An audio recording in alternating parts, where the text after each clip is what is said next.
Nick Ferrari at breakfast on LBC. Call 0345 6060 973.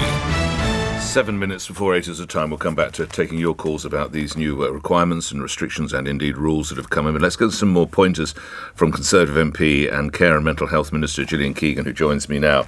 Very buoyant and boosterish about getting boosters. Many of the headlines this morning reflect that. Have we got enough, and how are they to be prioritised? Good morning, Minister.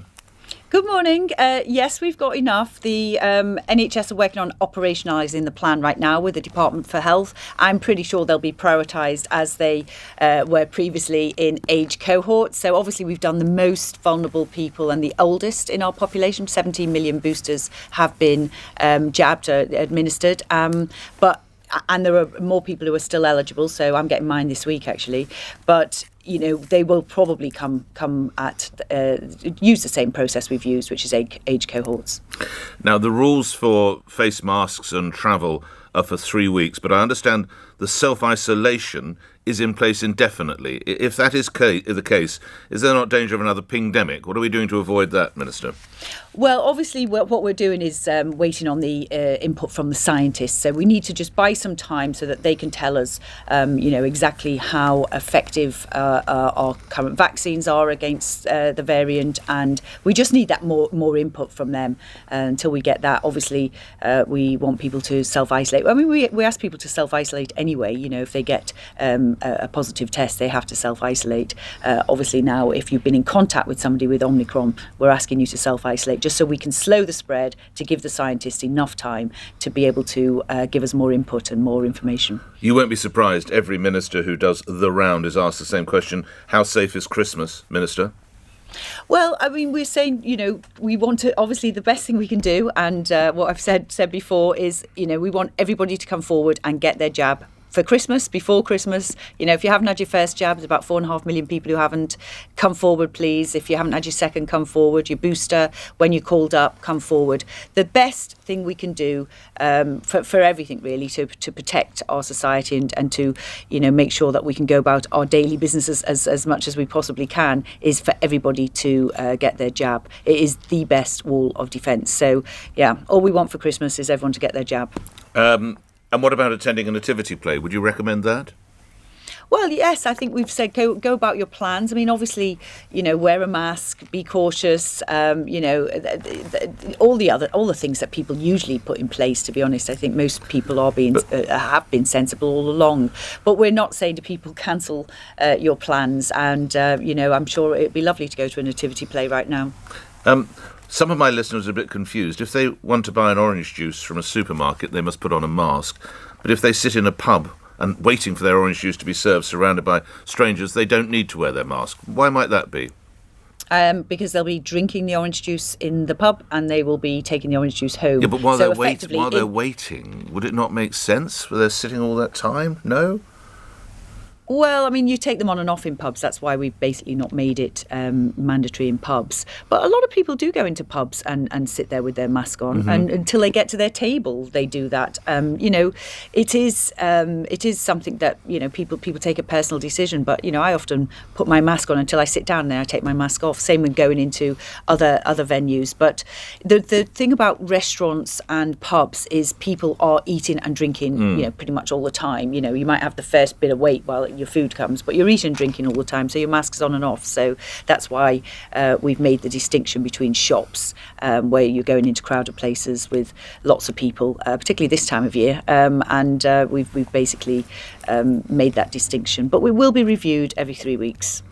And for people who, goodness knows, they've had a tough year of it and they might have been hoping to get away perhaps for a bit of skiing or whatever it might be this winter, again, what is the recommendation there? Can they still go to Europe skiing? Would you recommend it? Would you rather they stayed at home? What's the situation? Well, again, we've put a number of countries on the red list, not ski resorts, actually, but there's a number of countries on the red list, and they'll be reviewed as well every 3 weeks, which they are all the time. But, what we've basically said is, we don't know much about the new variant. We're trying to be proportionate. We're trying to be balanced. We're waiting for more input from the scientists. We're not recommending people to change their plans, but people have always had to be cautious with travel. We've always said, we do have this system where we may need to move quickly. But I think people, can still go about booking their plans. But, we do. Obviously anyone who's in South Africa right now has had to make a change to their plans. But a skiing trip, say, to France or Austria, that's still on in your view? We've said people to continue with their plans. They'll know, and many people will be, and they'll know more. We'll know more in the next couple of weeks. And we want to be proportionate. We don't want to tell people to stop doing things that they were intending to do. But it's difficult because we don't have all the information we would like from the scientists. So we're buying time. That's why we've put these countries on the red list. Buy time. Try and slow those spread so that the scientists can tell us, how effective the vaccines are, and then obviously we'll have a lot more information. Last couple of questions. Noting that you are Care and Mental Health Minister, what are the provisions in residential and care homes? What are required there for staff, indeed for visitors? Well, they've all had the offer of the boosters, so many people now. We have very high booster uptake amongst the residents, and the staff are being done as well. And of course, we ask people to wear masks as well, staff, visitors, and to take precautions. Obviously we've got the most vulnerable people in our society in care homes, so we've always been quite cautious. And there is a lot of yes. Infection control procedures that are in place in those There was environments. considerable fear we would lose a high percentage of care staff. Was that when it became necessary, mandatory for them to have their jabs? Did that turn out to be the case, Minister? No, I haven't had the final figures yet because there's a lag in the data. But what we did see is a lot more people came forward for the vaccine, and most of the care sector, obviously there were some people who sadly did leave, but on the whole, it wasn't a huge amount of people, although I don't have the final numbers. But most of the care settings said it was manageable. Okay, lastly, you've been busy this morning, you might not be aware, but Ray Illingworth, who's a very big name in cricket, he played before you were probably even born. He was the England captain, he won the Ashes. Sadly, he's been diagnosed with throat cancer, and he supports assisted dying, as he fears he might have a rather grim battle ahead. Do you?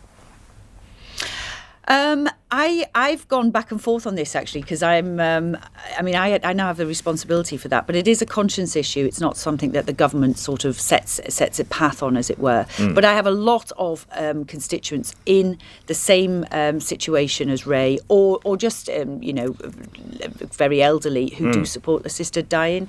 I've previously been very cautious about it as assisted dying. I'm a Catholic, and you always think where there's a will, there's a relative, etc. But I think there's a lot of people now who with the right sort of procedures in place are putting forward a case. It will be debated again, I'm sure, but it is a tricky issue because you just worry about what will happen and what will happen within families as well. But I guess I'm open-minded. I sense you are possibly for turning, lastly, Minister. You can see the argument for it then. I can, and I've listened to a lot of constituents who have very strong cases. And I had a very good friend who had motor neuron disease, and that was something that struck me as well. And he had a very awful time at the end. So, yes, I can see both sides actually of the case, but it will be debated, and it'll be something that I'll be very, very carefully paying attention to. Grateful for your time. Thank you, Gillian Keegan, who's the Care and Mental Health Minister, appearing here on LBC 2 minutes after 8. It's news time. On your radio, on Global Player, and Play LBC. leading Britain's conversation. This is LBC. From Global's newsroom, a health minister has told LBC that booster jabs remain the best line of defence to protect